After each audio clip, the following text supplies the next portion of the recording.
Hi everyone here and around the world. Tonight I'll continue my last week's dive into the mysterious UFO metals of bismuth layered with magnesium and pure aluminum pieces allegedly containing atomically placed iridium atoms, all allegedly from a crashed UFO near the Trinity site at White Sands, New Mexico in the late 1940s. The source was a U.S. Army sergeant who said that his grandfather worked military security at a UFO crash not far from the World War II Trinity site of the first atomic bomb test west of Roswell.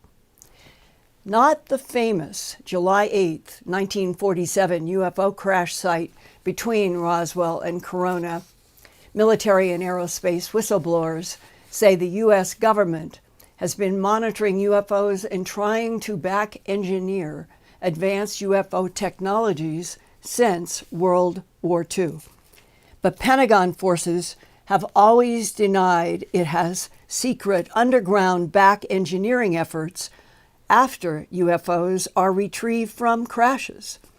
Physicist Stanton Friedman told me that experiments in New Mexico with concentrated beams of microwaves aimed at some UFOs brought those few UFOs down.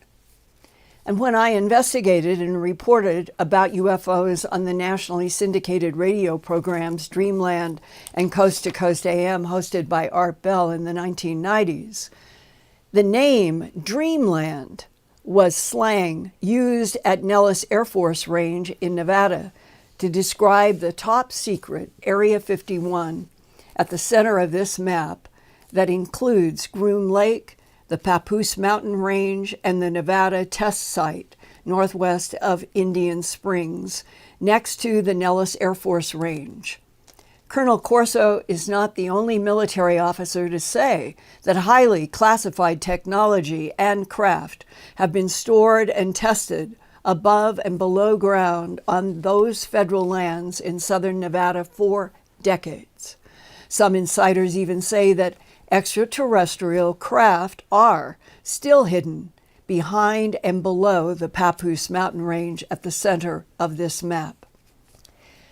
Back-engineering extraterrestrial technology for American military and commercial development was well known to U.S. Army Lieutenant Colonel Philip J. Corso, here on the right, receiving a Bronze Star in Rome in 1945.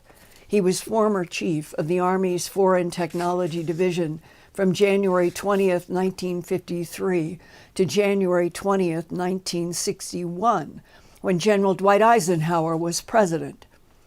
In The Day After Roswell, his 1997 groundbreaking and best-selling book, Colonel Corso described his assignment in 1961 to 63, working for General Arthur Trudeau and President Dwight Eisenhower, quote, to get extraterrestrial, and the word was used, technology out of Pentagon storage into the hands of defense contractors, close quote.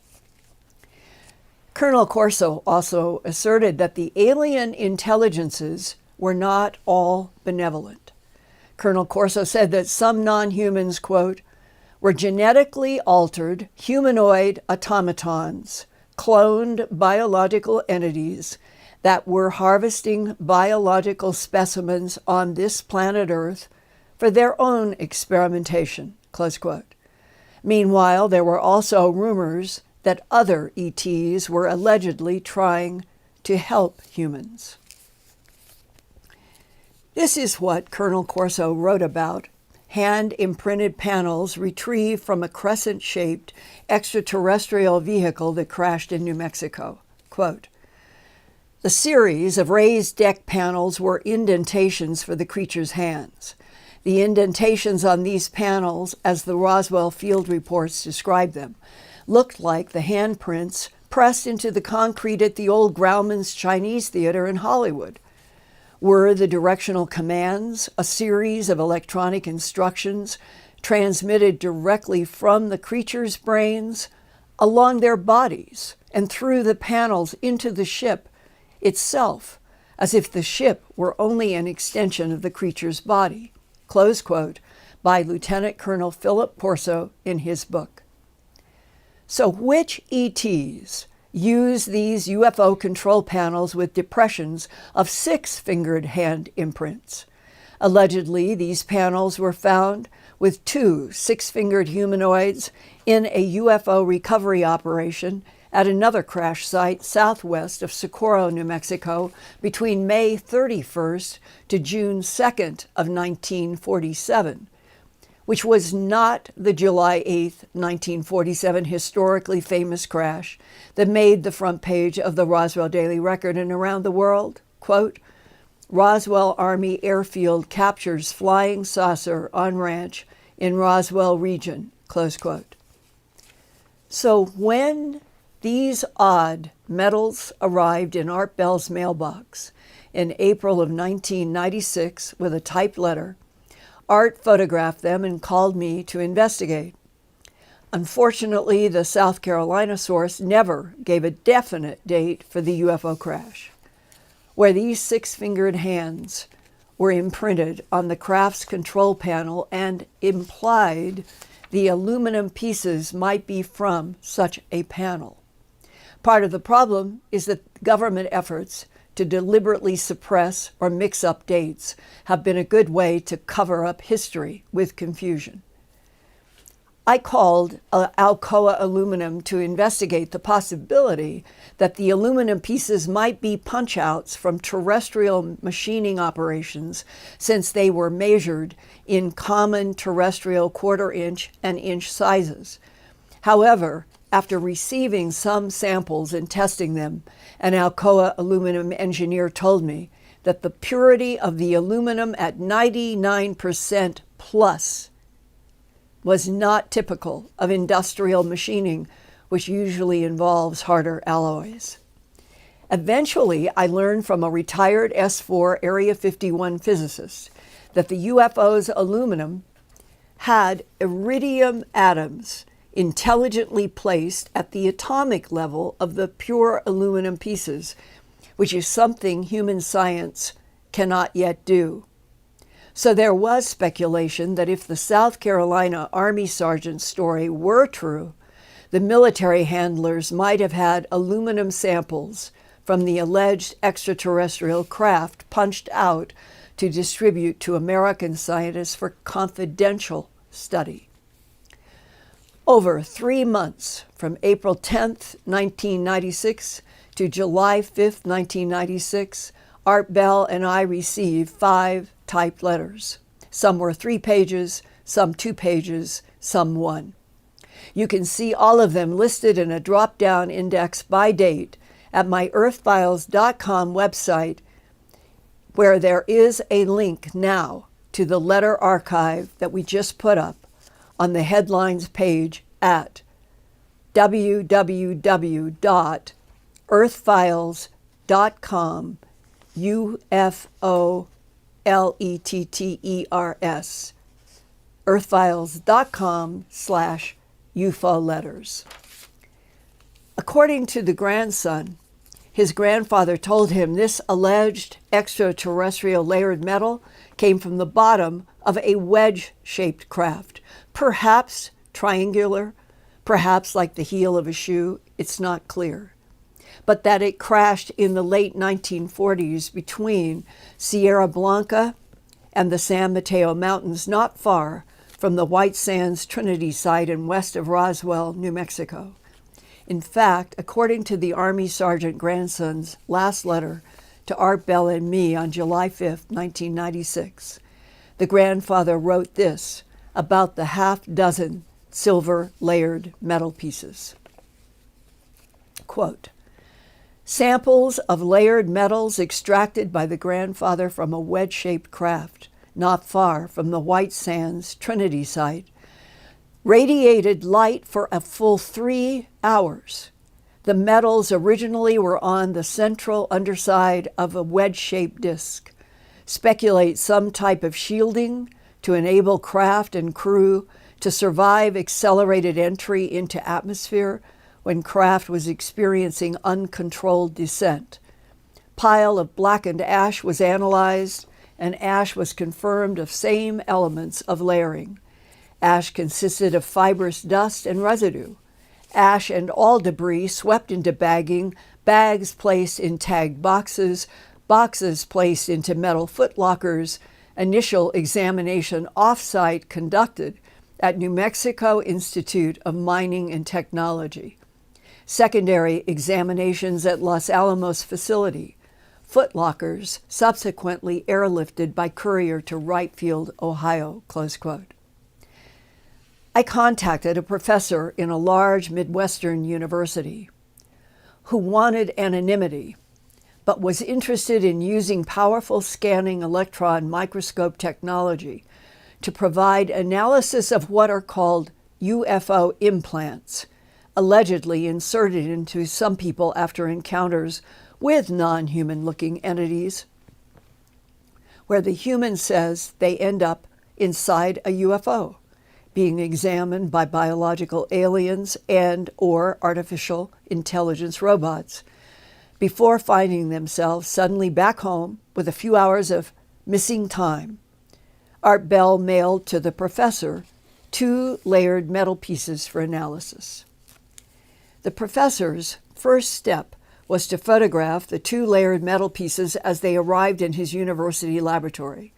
He placed the dark side up of one piece on the left, labeled black bismuth, and then on the right, the silver magnesium side up, both next to a quarter coin that is about an inch in diameter for size comparison. After using energy dispersive spectroscopy, or EDS, to find out what the shiny silver side and the black side of the layered metal were made of, on June 8, 1996, the professor sent us his first report about the layered metal from the wedge-shaped UFO.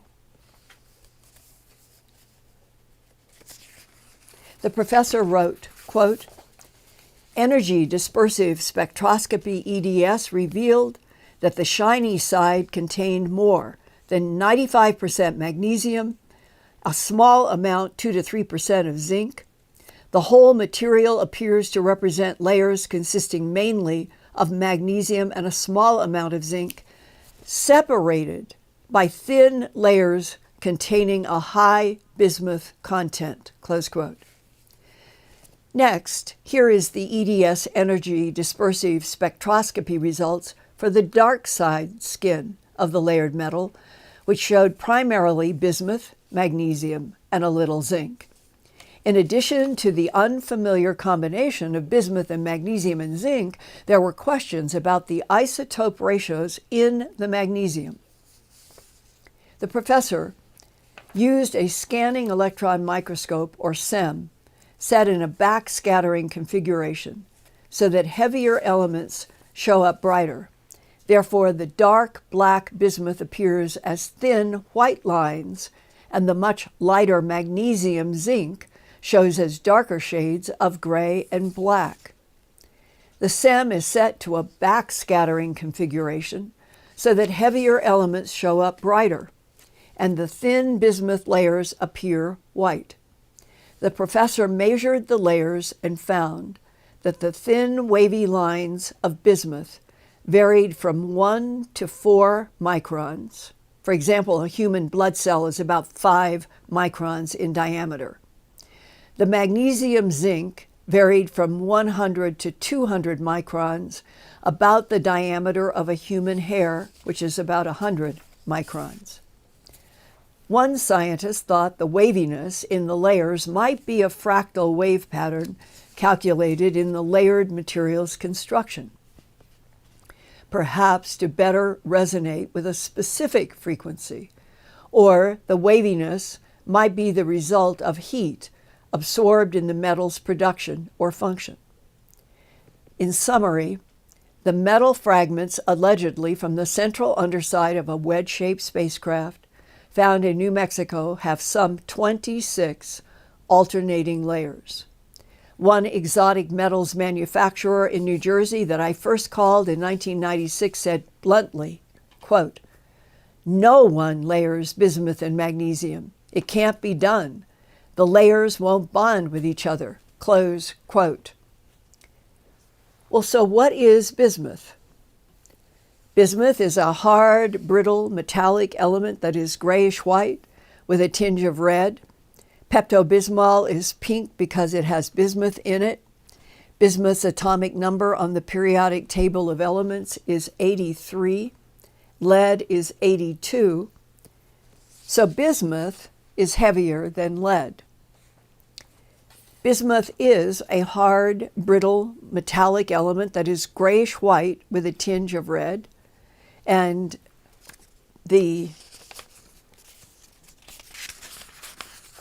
in current chemistry and physics books, you learn, just a moment, I had my script stuck.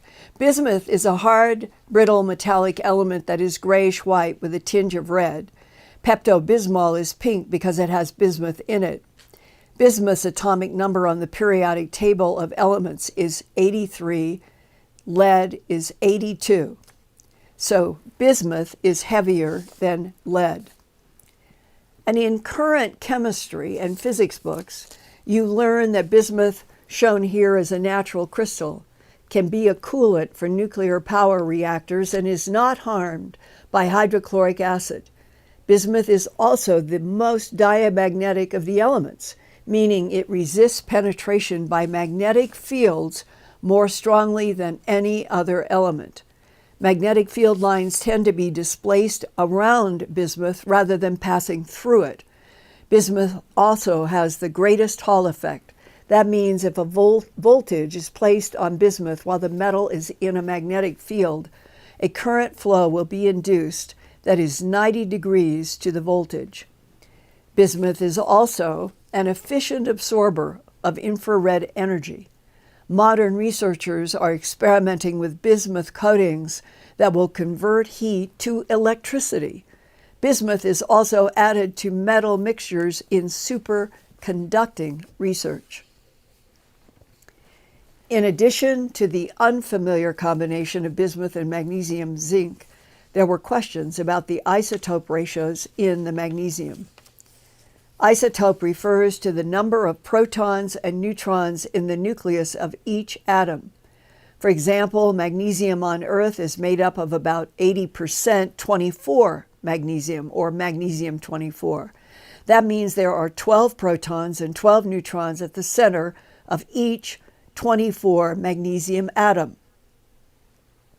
The other 20% is equally divided between magnesium-25, which has one additional neutron compared to magnesium-24. There are 2 additional neutrons in magnesium-26 compared to 24 meg. If the layered metal were truly extraterrestrial in origin, some wondered if anomalies might be detected in those ratios or percentages of isotopes. And that question led me to this huge ion microprobe at the Carnegie Institution of Washington, D.C., that could analyze magnesium isotopes. After discussions with Dr. Eric Hauri, shown here in the Department of Terrestrial Magnetism, he agreed to analyze the layered bismuth magnesium metal. I was living in Philadelphia at the time, so it was a car trip south to Washington, D.C. on July 20th, 1996. With one of the layered bismuth magnesium metals that Art Bell had sent me to do research that is inside this cage. One anomaly that Dr. Hauri found was, quote, the bismuth magnesium sample gave count rates of magnesium positive ions, which were enhanced 60 times more than in the pure magnesium metal being used for standard comparison. Why would the alleged bismuth magnesium layered metal from a crashed UFO in the late 1940s emit magnesium positive plus ions? It, quote, enhanced 60 times more than in the pure magnesium metal standard, close quote. Further, this graphic summary shows layered metal in the large dotted line compared to pure magnesium metal standard in the solid line for 26 magnesium isotope. the layered metal's red dotted line ended up showing that it had about 11% more magnesium 26 than the control magnesium metal standard. I kept reporting my research findings on Coast to Coast AM and Dreamland and asked if any listeners might have insider information about the construction and or function of the layered bismuth magnesium. I also contacted dozens of people in the scientific and industrial community to see if I could find anyone who had worked with bismuth and magnesium zinc layered together in the alternating and wavy micron thicknesses. My inquiries ranged from the Director of Material Sciences at the Massachusetts Institute of Technology, MIT, in Cambridge, Massachusetts, to the National Science Foundation, to metallurgists at Sandia National Laboratory in Albuquerque, New Mexico, to aerospace and exotic metals manufacturers, to military labs, and to intelligence agencies. But no one had any knowledge, or at least told me they did, of such layered metal material. Until a man called me who said he had worked on back engineering technology retrieved from the Soviet Union and other sources during the Cold War in the 1970s. He said metal made out of bismuth and magnesium layers came into a lab at Edwards Air Force Base, California, as an unknown and left as an unknown. He told me later he learned the material might, quote, turn into a lifting body if placed in a 1,000,000-volt electrostatic field augmented by an unspecified frequency of a Class C radio frequency signal, close quote. Physicist Travis Taylor at the Army's Redstone Arsenal in Huntsville, Alabama, volunteered to do a literature search in scientific and military channels to see if he could find any references to bismuth and magnesium in thin micron layers. After several weeks, he reported to me, quote, I have basically exhausted every resource that I have ever tried to use in the past from about 1940 to now. I have found no reference, even in government research, for bismuth magnesium layers. This material just didn't make itself. It had to come from somewhere. In science, we do some research, and then we tell everyone about it. And nobody has told anyone about this material, close quote. And I will repeat one more time from Eric Hauri, PhD, Ion Microprobe Tech, Carnegie Institution of Washington, D.C., to me on July 20th of 1996, because God bless him and rest him, he transitioned too soon. He was great. We worked, I think, 7 or 8 hours on that piece. And he's the one who said, quote, that bismuth magnesium sample gave count rates of positive magnesium ions, which were enhanced 60 times more than in the pure magnesium and metal standard, close quote. And I still remember that day. We started early in the morning and it was in the afternoon. And what he was so puzzled by, and he kept running tests, was that 60 times more pure magnesium of positive ions in that pure magnesium metal standard. He thought it was highly unusual. And on that note, I know that Ian in England is standing by. Ian, are you there? He has an announcement. Yes, I am, Linda. I'm here. Yeah, you have an announcement. Well, yeah, I was just going to say that we've been watching the channel dashboard. The channel analytics say that we're just 74 subscribers short of 264,000 subscribers. So let's remind everyone that they can subscribe and also to like us as well. It's great. I'm now holding you like a yellow grapefruit, hoping that our audio won't disconnect and that everything will be closer, and that I thank everybody here and around the world, that it means a lot to do this work when it is classified reality by the government and the nation that you live in, when it is actual reality. And that I feel that it is important to keep trying to share with all of you as much as I can that I feel is either evidentiary or firsthand testimony, and that I get so many letters and sometimes phone calls and proton mails from a lot of you who are working in sensitive positions. And when you say, Linda, keep doing what you're doing, it helps give me the energy. And I thank you. And on that note, Ian, what is the first comment or question?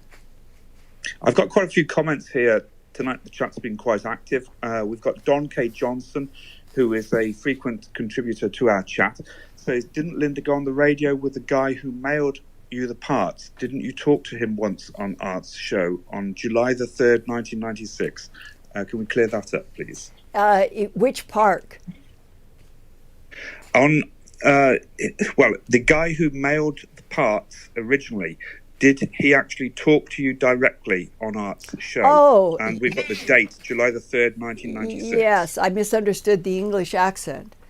Yes, I got a call from him. It was at the time of the fifth letter.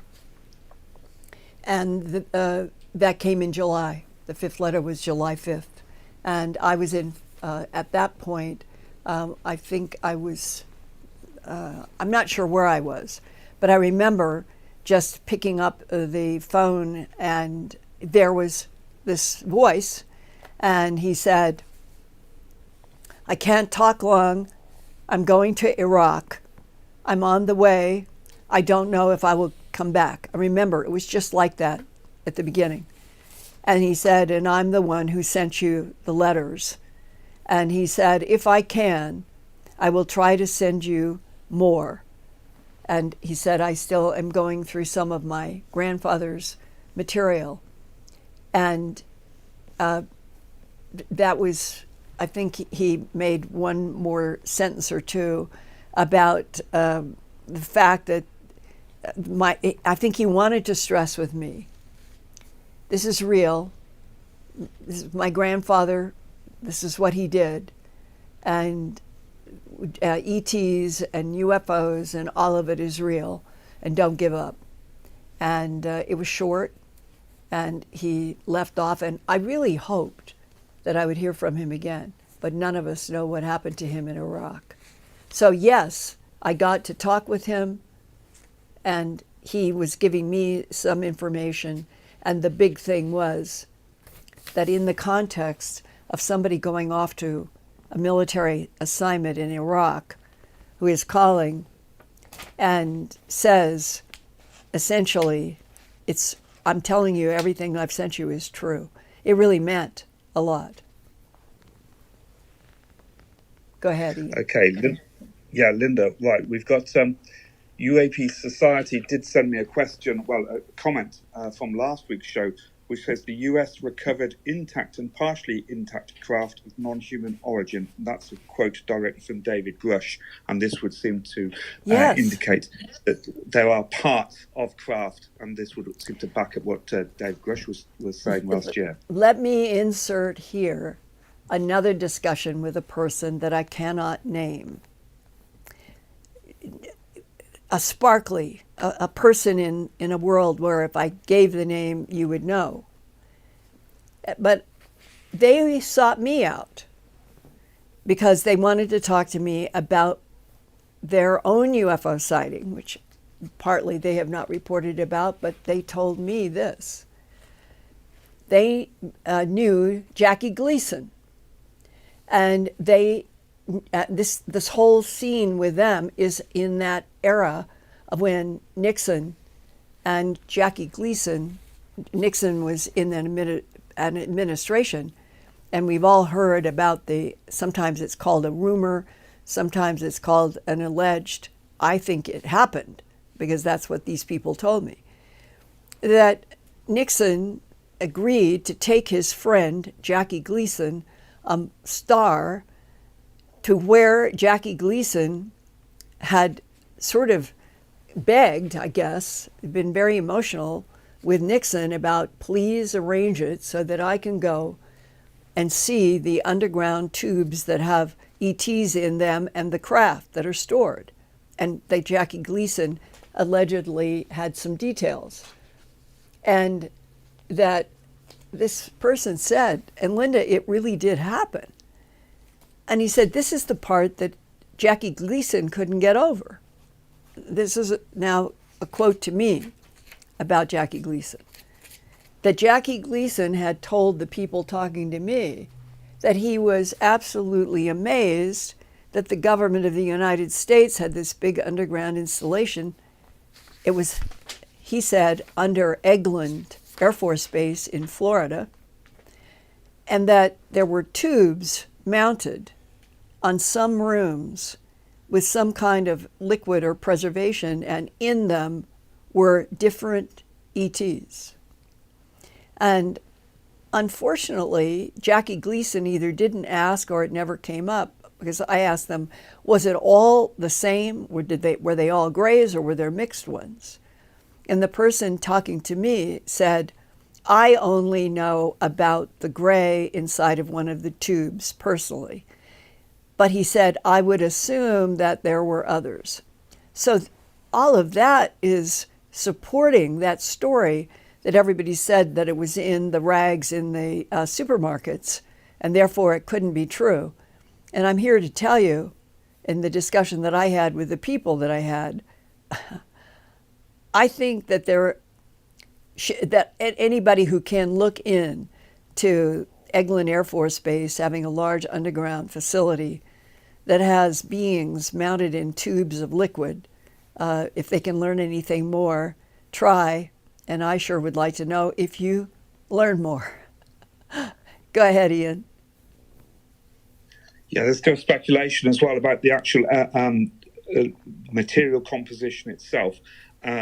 Brian Lau says element 115 is circulated through the layers to create anti-gravity, and people are speculating as well that it does this have some connection as well with the Dragonfly drones and self-activated devices that you reported on a while back? The one thing it does have to do is Bob Lazar talking to me and others so much back at the end of the 80s about his being literally asked, or that he asked through maybe Los Alamos to get some work, at least temporarily, in the S4 Area 51 area to work on UFO stuff. And that the element 115 was the first person who reported that they had any information about it at all was Bob Lazar. Now, element 115 has come up in other discussions, but the problem that I have is that everybody who does science investigations and doesn't share whatever their root is, whatever the evidentiary material they have, it becomes like, oh, well, they're talking about element 115 because Bob Lazar talked about it. And the reference that you are making, Ian, do you have any more context that you can give me for consideration? I don't on that one, but people have also been talking in the comments to the show as well as the chat about whether or not high-tech aliens are far past using metal and thinking 3D printing. Also some reports where UFO craft are grown, and also some are of a crystalline structure. And what, you're saying they're implying that element 115 would be somehow involved in those? No, I think the implication is with that other contributor there in the chat is that element 115 is most likely used in conjunction with this material that you've actually... Oh, that the we're bismuth actually magnesium. investigating. Yeah, that's it. Yes. That's Because the I think indication. it is true. Again, I try not to overemphasize what I don't have documents and firsthand evidentiary. But ever since we got those 5 letters, and I was on the air all the time doing research for quite a while, one of the things that has always stuck in my mind were people who said, we know that the bismuth magnesium in a certain field will turn it into a lifting body. That somehow it was that combination of the bismuth and the magnesium and the zinc, especially the bismuth and the magnesium in those layers, that made a skin. And that really came home to roost in 2014. And that was the short version, because I've mentioned this before, but it's very important to bring it up here. In 2014, all of that initial, with Bob Lazar and Area 51 and his being hired or whatever the situation was, that I get a communication from a physicist who showed me ID badges. He showed me a lot. That this is him, his photograph, all of the stuff that when you have real government lab passes, that's what you get. And it was at a conference. And the people who choose to wait out all of the questioners to me at conferences often are people who do seem to have military or intel either backgrounds or are currently working. And it's a nice way to do it because I'm getting signals like, meet you at the back of the room. And that's what happened with this particular individual. And we must have talked for an hour or two. And the whole thing was he had heard my reports on Coast to Coast AM and Dreamland when Art and I were receiving these letters, and he'd asked me to investigate, and I was bringing all of the fresh investigations each week. So all of the material generally that I shared with you tonight, this man already knew in spades.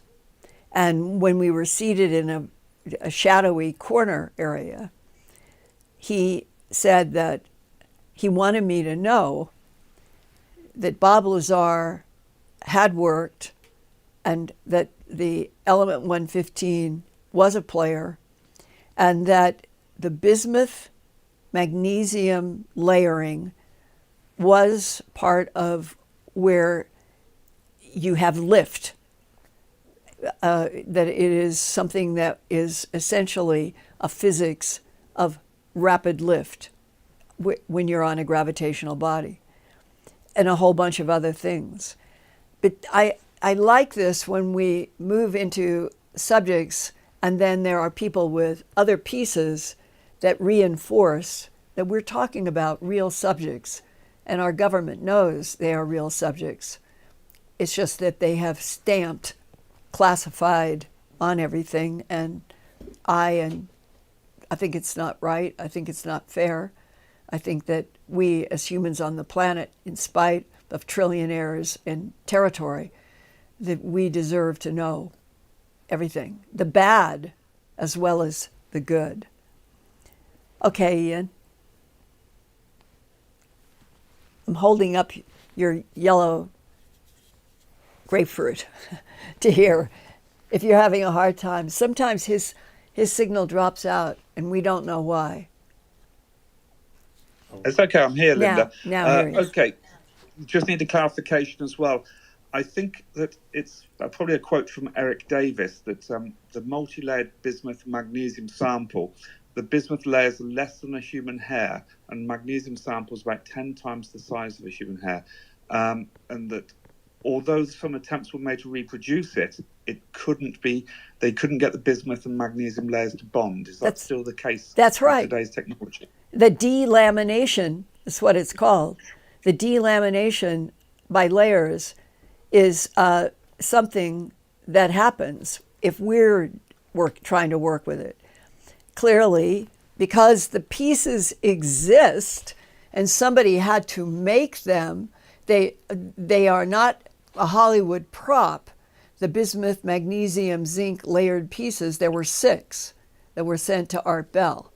And another interesting point is, and it may have been that phone call at some point, because in reading back the letters, I didn't find these sentences, so I think it was when he called me out of the blue. And I think I asked him a question.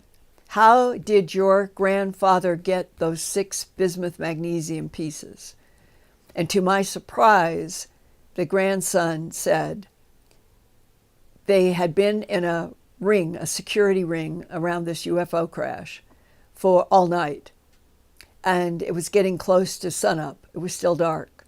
And he said, my grandfather told me he just walked over to where it had been glowing for 3 hours. There was glowing light from all this, he stressed that it was glowing from the bismuth, magnesium, zinc pieces that were sort of like feathers on the bottom, and that the grandfather just reached under and took a hold of whatever he felt and pulled, and that some of them broke off in his hands. Whether that's true, that was, as I recall, that was what the grandson told me in that phone call. And it may be why there were only 6 pieces. I don't know, because the grandson was never specific about whether he kept any or all or a same number. And I hope he did not die in Iraq. And if he is listening tonight, I would love to hear from you in whatever way you think is safe, and to tell me more in detail, if you can, about what the grandfather told you, how he specifically got those bismuth magnesium pieces layered from the bottom of a wedge-shaped craft by pulling on something, or pulling on them individually. That's what I don't know. Go ahead, Ian. Yeah, just one final thing as well on the clarification from Eric Davis's statements. I think he says as well, this is a quote that I got from him, that says, it turns out exactly this combination of materials at exactly those dimensions turn out to be an excellent microscopic waveguide for very high frequency electromagnetic radiation terahertz frequencies. Yes. Oh, yes. They're definitely I have a file about the terahertz frequencies interacting with the bismuth magnesium material. I just had to decide for tonight, after the letters, of concentrating on the major research, but there were times even having to do with John Burroughs in 1980 at Bentwaters, because terahertz frequencies were definitely discussed. They were part of the scientific investigation of the Bentwaters, December 26th to 28th, 1980. And terahertz frequencies are a really major subject when you get into high advanced technology. And the problem there is that a lot of information is squashed or is kept classified. And so some people will talk about their knowledge of terahertz frequencies being applied to the whole gamut of UFO technologies, and others won't. And we're always fighting to keep open truth. And the more you can help, please do. If you're out there and you have information as being a scientist, and you know about the terahertz frequency linked to the bismuth, magnesium, zinc layered material in terms of turning into a lifting body, I would love to hear that. And I know that the physicist that I talked to in 2014 at that conference, he definitely talked to me a lot about terahertz frequency being the key to the bismuth magnesium layered material that he had worked with. So clearly things crash or they're shot down, and the government doesn't tell us, but that there are a lot, and then pieces get carved up or however they do it and go off to a lot of different labs who are signed non-disclosure up the kazoo. And that's why we get snippets, snippets over how many years? Many decades. All right, Ian, we're at the bottom of this hour, but I wonder if there's one comment or question that you feel would be important to tag here. There's so many comments and questions, but I do quickly want to acknowledge our generous audience with the super chats this evening. Thank you. So let's just do these now. Yeah. Stephen Adamski, Mike Basil, Diane Miller, Cindy Voll. And we've got Goldie Olvido Baroa again, joined us from the Philippines. And also thanks to Moonbird as well. Yes, to everybody. I really, truly appreciate your support in every way. And wonder, Ian, if there is one comment or question that you think would be important to go into right now. Okay, I'm just going to quickly scum through these. By the way, it's Spartacus is with us in the chat. It's Spartacus's birthday. Happy birthday, Spartacus. What's the number? Just Spartacus. We've just got Spartacus in the chat, and I don't know his what his birthday number is. How many revolutions around the sun? Okay. But he says it's a good way to celebrate his birthday with us today. Okay, Linda, we've got some people who are saying, "Love to you, Linda. Thank you for all that you do." This is from UFO U. It says, "I was abducted as a kid and can't wait to live in a world where there is no longer taboo." And on that subject about the taboo, Linda, do you believe that there are more extraterrestrials, and could it be more extra or ultra dimensional, or all of the above? All of the above. There are biologicals. There are 100% artificial intelligence. There are combinations of those two that would be in the cyborg category. There is a wide range of biological ETs. I have no question about that. But I do agree 100%. There is a dimensional aspect to all of this. And that when you take some of what I've been exposed to, that included that beings like the tall whites can go 55 light years in seconds. That was a quote. Because they know how to be in this third dimensional universe. And they know how to leave the third dimension, go into another dimension outside, and then do a cushion shot like on a pool table, and be 100 light years in this universe. And something in me seems to, I just inherently know that that is true.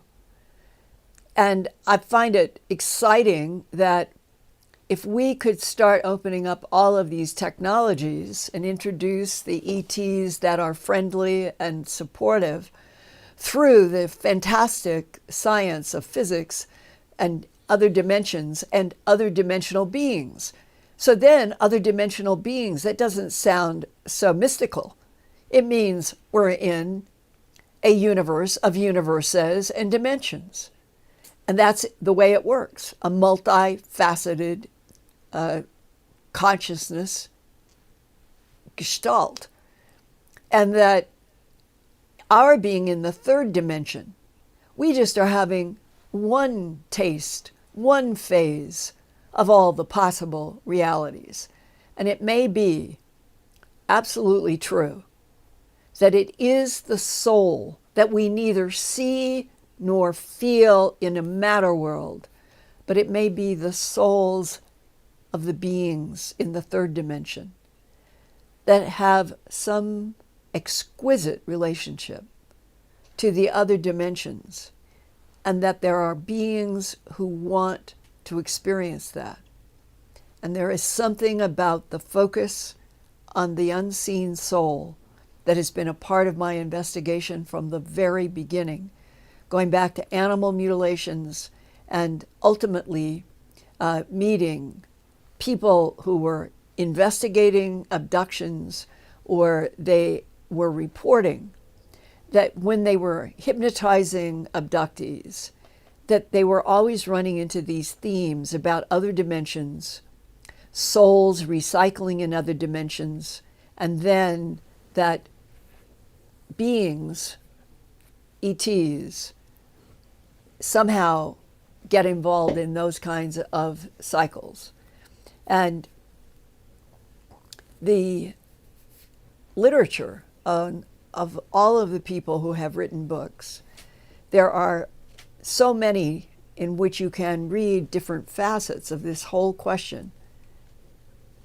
Are the concepts going for thousands of years on this planet having to do with the recycling of souls through bodies over time, families of souls, enemies in souls, and that there is something about the quote by the Eben, allegedly at Los Alamos, back in the 1940s, I believe, 1949, who came out of that UFO crash having his face pulled down from where the security people were walking, and something took a hold of his face and pulled that Army security guy down toward a patch, what looked like rocks. And when he got there, he could see something flashing inside of a crack in the rocks. And they pulled the rock away, and here was a gray being. Black eyes were what were reflecting. And the military guy got a huge download in his mind, telepathically, of what had happened, and showed the crash. And it implied that we did something that brought the craft down.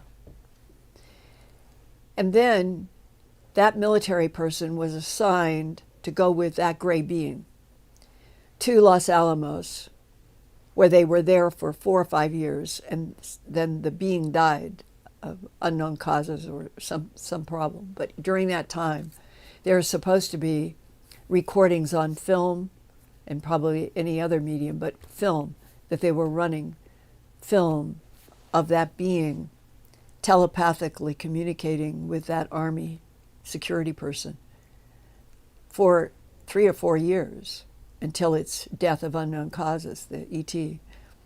And that one of the questions and answers that allegedly took place, that was sent to me in a letter, because I had talked about this in a television program, and I got a letter that said,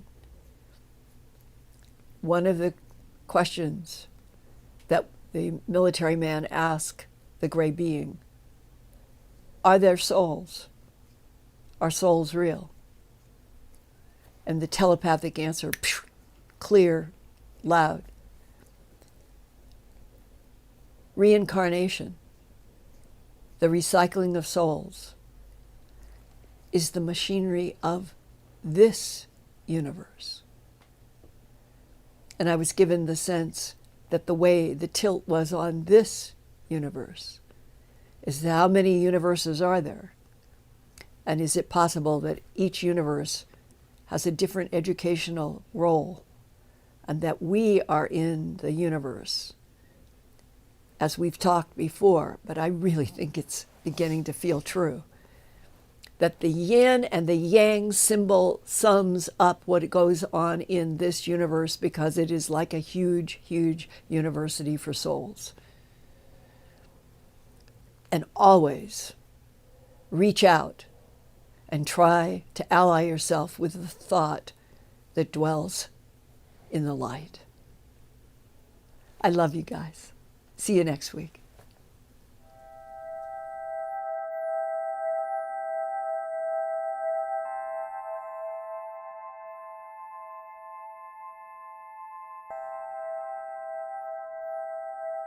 Turn on closed captions for YouTube videos by clicking the white CC button on the lower right. The default language for Linda's videos is English.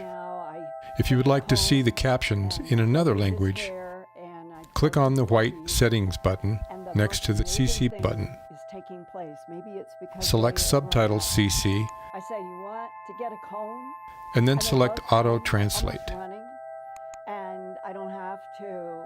Select a language, and the captions will now appear in that language. Sort of gone through, and they will hold their heads. I never had a cat do that before. And they'll pull against the comb, helping me get out snarls. And I think it's the best they've ever been.